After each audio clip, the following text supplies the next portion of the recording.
Vamos falar um pouquinho sobre a língua portuguesa, gente? Quando a linguagem ela sai de grupos, agora também da internet, das redes sociais e toma conta da conversa das pessoas.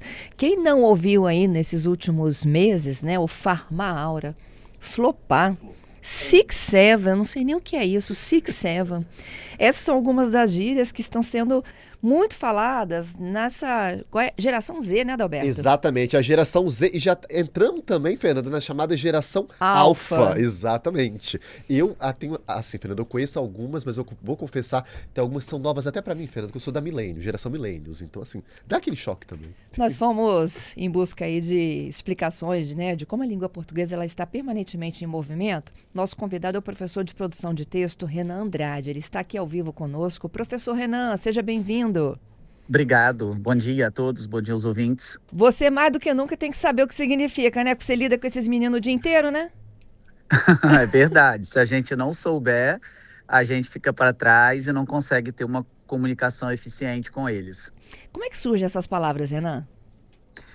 Olha, essas palavras surgem basicamente da interação desses meninos com o ambiente virtual. E quando a gente pensa no ambiente virtual, eu me refiro às redes sociais, aos jogos eletrônicos, né? E através dessa interação dos jovens, né, com o ambiente virtual, e no ambiente virtual o idioma predominante é o inglês, né? Então, se a gente for olhar essas gírias, elas basicamente são todas de língua inglesa. Então, nesse processo de interação ali é que esses termos vão surgindo. E isso confirma para a gente a ideia de que a língua ela é um organismo vivo que constantemente está em movimento e inovação. Por isso que vão surgindo cada vez mais esses novos termos e se a gente não se atualizar, fica para trás. Isso. Agora, professor, quando é que elas saem de fato, né, do falado e vão para o escrito? Por exemplo, a gente vai achar um dia a explicação, sinônimo para six seven no dicionário da língua portuguesa? É bem provável que isso ocorra sim, porém é necessário algum tipo de cautela, porque o que promove a dicionarização ou não de uma palavra é a recorrência de uso. E isso não acontece da noite para o dia, né? Isso é um modismo que está agora em evidência. A gente não sabe quanto tempo que isso vai permanecer em evidência, né? E aí apenas com a recorrência de uso, a consagração de uso, é que o passo final é a dicionarização. Mas isso passa, né, normalmente pela apreciação da Academia de Letras, passa pela apreciação dos linguistas, né, dos estudiosos da língua, até que isso seja devidamente dicionarizado, mas não é da noite para o dia, demora um pouquinho. Assim como também a gente tem palavras que já estão, né, no nosso dicionário da língua Sim, portuguesa e que são sim. usadas para diferentes expressões e gírias. Por exemplo, né, o abacaxi. O abacaxi Sim, pode ser o fruto, como pode ser um bom de aham. um problema para a gente Um resolver, bom. né? Exatamente, né? O sentido real da palavra abacaxi e o sentido figurado da palavra, que seria ali um entrave, um problema, algo a ser resolvido no dia a dia. E isso, né, na verdade, é da recorrência do uso. Então, a língua, ela está constantemente em mutação, em evolução, e se a gente realmente não acompanha, a gente fica com a comunicação prejudicada. Usando uma expressão aqui das antigas, é massa. Massa é É massa. massa, é massa. Mas é massa, é Que bom, né? Legal, né? é massa, legal. É igual, por exemplo, a palavra, né, sinistro. Nossa, isso é sinistro. Sinistro, né, na essência da palavra, no sentido real, significa algo assustador, algo horripilante, né? Uhum. Mas sinistro durante muito tempo e pela recorrência do uso, isso é sinistro. Muito legal, foi muito bom. Foi sinistro. Aconteceu assim, de maneira sinistra, aconteceu de maneira excepcional, muito legal. Ou seja, passa a ter um aspecto positivo. É a recorrência, o contexto de uso, quem manda na língua é o falante, no fim das contas. E aí desde o advento da internet, dessa linguagem digital, tem, por exemplo, crush. É a paquera, né? A Exatamente, antiga né? paquera É a nossa, né? paquera, a antiga paquera, agora é o crush, aquela pessoa com quem você flerta e tem uma admiração, né? Antes de se traduzir, evidentemente, num relacionamento. E se a gente parar para poder analisar, as palavras elas acabam sendo ali, né, muito semelhantes, mas elas vão sofrendo esse processo de atualização. E o que a gente percebe hoje de uma diferença mais acentuada em relação às gerações anteriores, né? Eu sou da geração Millennium, creio que você também, né? Boa parte dos nossos ouvintes sejam geração Millennium, é que hoje a gente tem aí uma presença mais forte do inglês. E o inglês entra mais fortemente por conta da internet, das redes e dos jogos. Eu sou da geração X, professor. Então, Eu tô mais para trás ainda que vocês. Tá mais para trás. Então, ou seja, nós, né, geração X, né, milênio, as gerações anteriores, a gente vai ver uma presença menor do inglês. Por quê? Porque na nossa geração a internet não era algo tão democratizado como é hoje. E eram expressões indígenas, africanas, não é mesmo?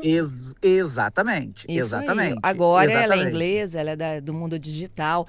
Tem coisas que a gente até usa no dia a dia e que são das gerações mais recentes, tipo sextou, spoiler, né? Spoiler é uma das coisas aqui que eu falei, será que os nossos ouvintes sabem o que a gente está falando? Spoiler, vou dar um spoiler, né? Você ali dá uma pincelada, uma informação prévia, né? Adiantar um pouquinho. Tô vendo um filme. Não dá spoiler, não conta como que foi, que vai perder a graça. O que a gente percebe é isso, né? É uma recorrência maior hoje da língua inglesa, que é o primeiro idioma do mundo, né? É a língua universal, digamos assim, né? Que todo mundo precisa saber, que é o inglês. E o que a gente percebe é a incidência maior do que nas gerações anteriores, onde a gente não tinha aí um acesso tão forte à internet. Isso. Agora explica para mim, o que é Farmaura? O que é isso?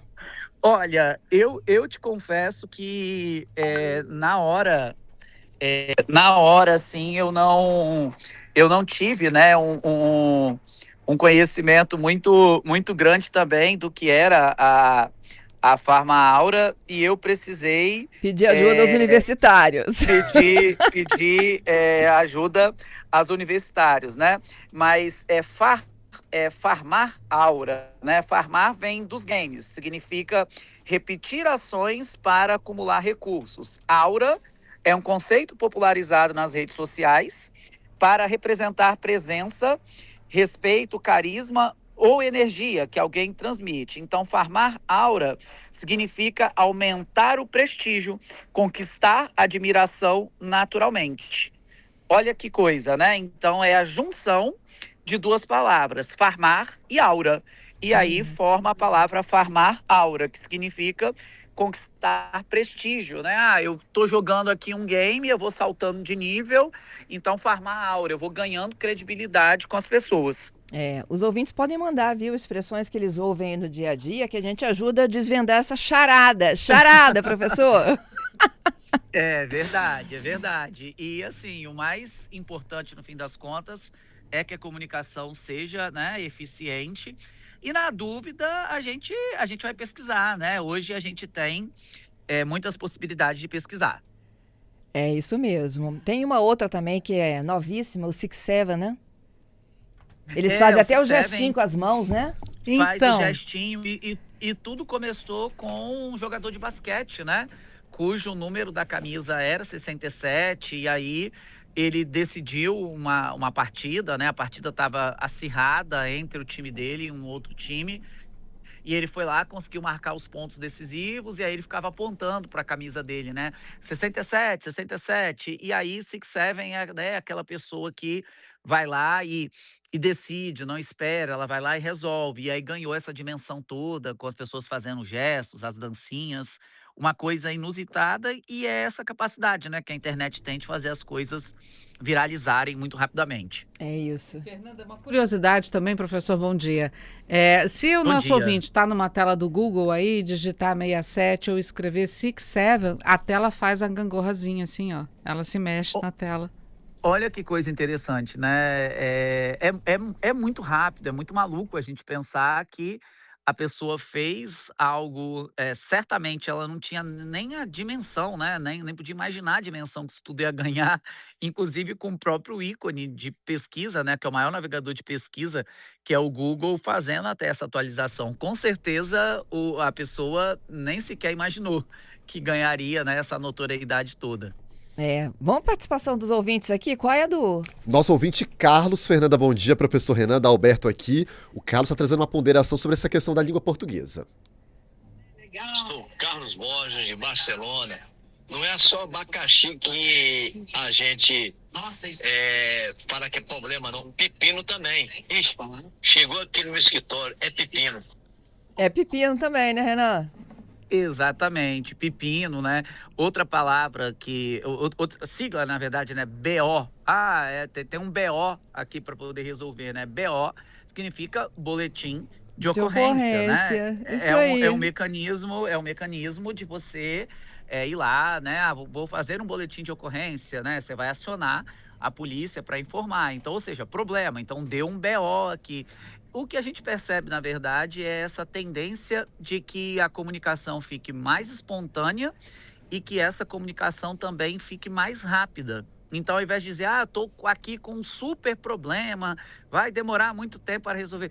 Gente, eu estou com um BO aqui, ok? Depois eu falo com vocês. A comunicação fica mais rápida e mais dinâmica. Hoje ninguém tem tempo para perder, tudo é muito rápido, tudo é muito acelerado. E a comunicação, ela precisa acompanhar isso de alguma maneira. Isso. O Franco também participando, Adalberto. Bom, mas esse áudio que chegou aqui primeiro, Fernanda, é do Alexandro, tá? Ok, vamos lá. Fernanda, bom dia. Queria perguntar, professor, eu faço muita corrida de Uber, também faço muita entrega. A comunicação que as pessoas falam, chama-se de velho ou de velho. Fala aí, meu velho. Fala aí, meu velho. É direto, o capixaba fala muito isso. E aí, professor? E aí... É uma saudação, velho? E aí, meu velho, né? É como se fosse, e aí, querido, e aí, prezado. É um pronome de tratamento. Equivale aí ao senhor, senhora, querido, querida, se fosse um rei, né? Vossa Majestade, se fosse um juiz, Vossa Excelência. É um pronome de tratamento. E aí, meu velho, significa, e aí, querido, e aí, prezado. É uma saudação, é um pronome de tratamento ali para poder saudar alguém. Pois é, e aí se a pessoa não entende, ela pode se ofender, porque ela pode falar, o cara tá me chamando de velho, né? Exatamente. Quem não tem 60 anos não vai ter esse problema, né? Mas aí se é um motorista com mais de 60 anos, ele pode pensar que a pessoa está até praticando aí com ele um etarismo, né? Etarismo é um preconceito ali pela idade, né? Mas no fim das contas é um pronome ali de tratamento, é uma maneira de saudar a pessoa. Vamos mais aqui, Renan. Os ouvintes estão lembrando das gírias que marcam a época deles. Isso, nosso ouvinte Franco agora, Fernanda. Geração Z. É Z de zebra. Essa expressão é muito utilizada, Fernanda, assim, pelo professor Renan também, quando algo não deu certo, né? Que as pessoas associam ali o animal, né? Deu zebra, eu não estava imaginando que isso ia acontecer. Quem também mandou a participação aqui pra gente, Fernanda, é o nosso ouvinte Marco Antônio, e o Marco tá dizendo que ele tá até assim meio impactado, hein? Essa reportagem tá chocante. Lembra dessa gíria? Da década de 80? Na praia, me lembro, né? Na praia, dizendo, tá chocante hoje. Altas ondas. Tá vendo? Professor, eu tenho uma adolescente lá em casa, e aí outro dia ela virou pra mim e falou assim, nossa, esse livro tem plot twist. Eu falei, rapaz, o que é isso? É reviravolta. Pra quem não sabe, gente, anotem aí, é uma reviravolta. Por que eles dificultam tanto, professor? Por que não usa a palavra reviravolta? Não, exatamente. É porque, no fim das contas, é essa necessidade que existe de inovação, de atualização. No fim das contas, a intenção é a mesma, é se comunicar, né? A língua é isso, é comunicação, é expressão, é tentar mostrar aquilo que eu estou pensando, aquilo que eu estou sentindo. Só que existe 1 milhão de possibilidades de fazer isso de maneira diferente. E o jovem vai buscar aquilo que na cabeça dele é mais engraçado, que faz mais sentido, que vai chamar um pouco mais de atenção das pessoas, justamente às vezes para poder provocar essa reação que você teve. Pelo amor de Deus, mas o que é isso? Me explica o que é isso. Então, acho que nasce um pouco nesse sentido também, né? De criar ali entre as pessoas algum tipo de troca. É isso. Paty. Professor Renan, uma pergunta para o senhor. A gente percebe que aqui no Brasil isso funciona muito como gíria, a gente chama muito de gíria, mas se a gente parar para pensar, a maior parte delas está voltada para a linguagem, para a língua inglesa, né? Para o inglês. Sim. A gente não corre o risco aí de ter o nosso dicionário em português sendo alterado para esses nomes em inglês aqui tomando conta do nosso vocabulário? Eu não acredito que isso vá acontecer, né? Justamente porque o processo de dicionarização de uma palavra ele é bastante burocrático, ele é bastante criterioso, né? Como eu disse anteriormente, isso passa por uma recorrência de uso, né? Então, pós-pandemia, a pandemia ficou aí 2020, 2021, né? Então, em 2022, nós tivemos algumas palavras do inglês que foram dicionarizadas. Eu me recordo agora de duas, eu até fiz uma matéria na época a respeito disso. Eu me recordo agora do home office, né, que as pessoas ficaram em home office durante o período da pandemia. CrossFit também, né, que é uma atividade física de alta intensidade, né, que mescla musculação com exercícios aeróbicos, enfim. E essas palavras, elas, assim como outras, né, foram dicionarizadas, mas depois de muito uso, de muito estudo e de muita verificação da recorrência. Então, tudo é muito também, nos momentos que a gente vive hoje, né? É tudo muito rápido, tudo muito dinâmico. Pode ser que em pouco tempo essas palavras desapareçam. Então, o processo de dicionarização, ele precisa ser criterioso, primeiramente, para poder preservar o idioma original, e segundo, para que realmente entre no dicionário aquilo que faz parte do dia a dia da população. Se não a gente for dicionarizar absolutamente todos os termos novos que vão surgindo, ou a gente pode estar apagando a língua original, que é o questionamento que você fez, né? Ou a gente vai, de certa maneira, ter um trabalho contínuo de estar atualizando, que isso é infinito. Seria impossível fazer, né? Então, o que manda realmente é a recorrência do uso e o tempo. O tempo acaba sendo o filtro e o critério. O tempo leva também, né? Algumas leva para o esquecimento, leva. Algumas. Eu estou lembrando aqui, por exemplo, de tutu. Tutu é dinheiro, né, professor? Tutu é dinheiro, assim como a pessoa era muito bonita, é um broto, né? A fulana Isso. É um broto, né? Viajar na maionese, ninguém usa mais essa. Viajar na maionese, ninguém lembra mais. Imagina se a gente tivesse que dicionarizar tudo, seria infinito, não tem como, né? Não daria. Eu me lembro, fogo na roupa. Menina, você tá com fogo na roupa. Fogo na roupa. Sossega, né? Pessoa muito levada, muito agitada. Exatamente. Né? Por aí. Patota. Pois é, né? Tá saindo com a sua patota, né? Uhum. Seu grupinho, né? Ali seu grupo, seu métier de amigos. Muita coisa vai surgindo, outras vão sendo apagadas. Realmente o que fica é aquilo que tem uma recorrência, uma relevância, uma incidência maior. Adalberto, com os ouvintes, vamos lá. Bombando. Vou utilizar o bombando, que já tá entrando descrédito, tá? É a geração do Adalberto. É a minha geração. Tá? Vou falar aqui, professor Renan, vou melhorar então, Fernanda. A gente tá ripando aqui no nosso telefone de mensagens, tá? Olha aqui a participação do nosso ouvinte, Antônio. Uma vez eu fui com um amigo comprar um carro, ele queria comprar um carro e eu fui com ele para avaliar, né, para dar uma olhada. Ele olhou o carro e falou, rapaz, esse carro aí tá meio mandrake, hein? Depois eu fui pesquisar o que é mandrake na gíria do pessoal. O carro tava meio baqueado, né? Tava meio surrado. Aí vem um choque geracional, Fernanda. Eu não sei... Você nunca usou mandrake? Nunca usei o mandrake. Eu também não. Continua aí, tem mais uma. Eliane. Bom dia, CPM. Aqui eu quero falar sobre... que vocês estão comentando aí, minha irmã vem de São Paulo, eles usam muito lá em São Paulo, reinar. Quando uma criança, assim, bagunçando, né, eles falam reinar. Eles falam assim, fulano, as crianças estão reinando ali. Legal essa ponderação da nossa ouvinte aqui, Eliane, professor Renan, porque mostra também essa questão da diversidade regional da nossa língua também. O Mandrake, gente, era um personagem em quadrinhos, tá? Tinha.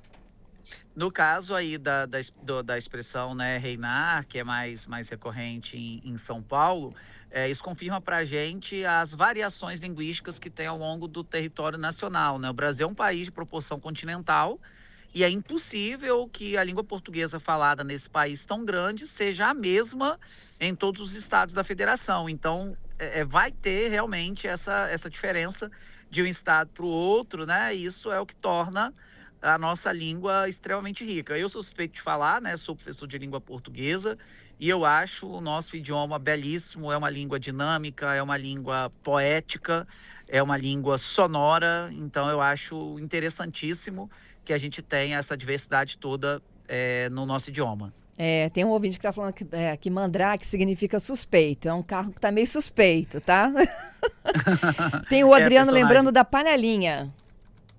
Panelinha, né? Grupinho, Patota, já foi panelinha. Patota. Hoje é o que, hein, gente?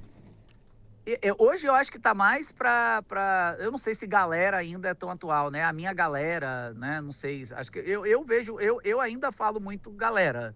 Eu utilizo o termo galera, né? Não sei se ainda é tão recorrente assim, mas tem esse sentido. Agora são os BFFs, gente. Os Best Friends Forever. Aí, Renan. Entendeu? mais um termo do inglês, né? Mais um termo do inglês. E o que é engraçado, Renan, é que eles não só incorporam palavras novas, como eles escrevem numa grafia muito diferente. Por exemplo, eu nunca abreviei nada e eles botam, para me responder, um sim, é um S. Exatamente, é muito no sentido, como eu disse, da economia do tempo, da linguagem, né? Mas aí, como professor de produção de texto, eu preciso fazer uma ressalva, que é o seguinte, né? Vocês, como jornalistas, sabem disso também, a necessidade que o indivíduo tem de saber diferenciar e que quando ele vai produzir um texto para o vestibular, para um concurso público, vai mandar um e-mail ou vai estabelecer uma comunicação um pouco mais formal, que em hipótese nenhuma ele utilize essa linguagem. Perfeito. Porque se ele o fizer, ele será mal visto, né? Eu vou fazer uma entrevista de emprego. O entrevistador pediu que eu produzisse ali um texto de 10 linhas contando minha última experiência profissional. Se eu coloco isso, eu vou ficar reprovado, certamente. É isso aí. Então, Renan, a língua que a gente utiliza, né, no dia a dia jamais pode se confundir com a língua formal que é exigida num contexto mais elaborado. Mais clássico, né? Exatamente. Adorei, Renan. Obrigada pela oportunidade, hein? Eu que agradeço a oportunidade, estou sempre à disposição. Muito obrigada.